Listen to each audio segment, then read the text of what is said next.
What is up guys, Manny Martinez here with another video, and today, as you can tell by the title, I'm going to be talking about the differences in compound interest and simple interest and why that should matter to you and according to your personal finance and all of those things. First, we have to understand what each of these things are and their differences. So for simple interest, it's basically saying for any payment that you owe or for any money that you're receiving, the interest accumulated depending on the principal amount is going to be held constant. The formula is going to be listed right here, where A is the final amount that's going to be owed, P is the principal amount, 1 is just 1 obviously, R is the rate, and T is the amount of time in years. So for example, if the principal amount is $10 and the rate is 5%,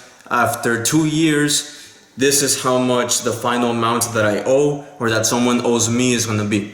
Compound interest, on the other hand, isn't constant.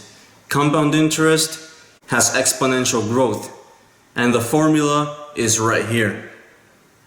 A is equal to P times 1 plus R over N to the power of N times T. A again is the final amount owed or received. P is the principal amount, so the initial amount of money. 1 is just 1 obviously. R is the rate.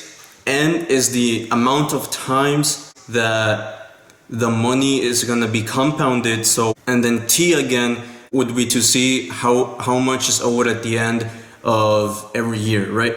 So the same example, principal amount is $10.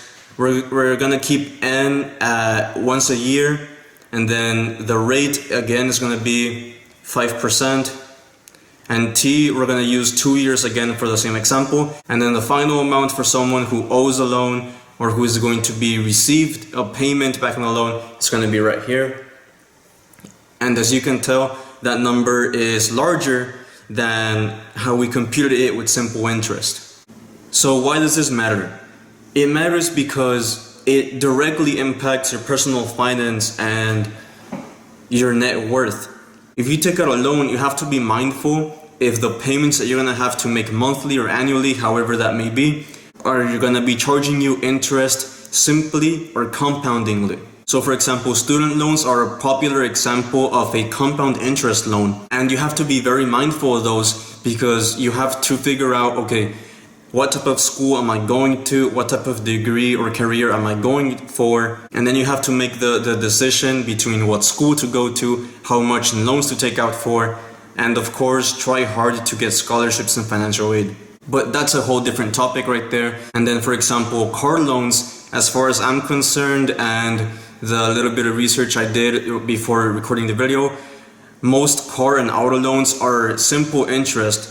So depending on what you're gonna do, you just have to figure out if it's gonna be simple or compounded, because that's going to affect how much you're gonna have to be paying year by year, because well, it's gonna affect how much you're gonna have to pay each month or year and how much money is gonna be left for you. So that's on the negative side on taking out loans and paying back. Now on the positive side, you know, you always want to invest in things or deposit money in things that are going to pay you back in a compounding way for pretty obvious reasons, because you want as much return as possible. So for example, bonds and stocks are really good options, savings accounts, and real estate investment trusts. You just have to be mindful as well as not only if it's simple or compounded, but how much time you're willing to let your money sit and wherever you're gonna put it, and the rate, because that's gonna be important as well. Now finishing the video, a little fun fact, all of this is related to the process that banks use to create more money, which is actually gonna be one of my future videos, and when I upload it, it's gonna be popped up somewhere here. Alright guys, so I hope you enjoyed my video. Please don't forget to like, comment, subscribe, and share this channel and this video to your friends. Good afternoon, good morning, good night, wherever you are, and see you next time. Alright, so let's use a little bit of math and the graphing calculator to explain the concept between simple versus compound interest. So The red graph is going to be simple interest with the example of a $10 initial deposit and a 5% interest rate. And the X right here, that's going to be the time, because this function is going to be dependent on time, right? How much time is passing. And then the blue line is going to be compound interest for the same principal amount and the same interest rate. But now the time isn't a constant variable, now it's an exponential variable. And ignore these pieces of the graph because this is because a negative time obviously isn't possible.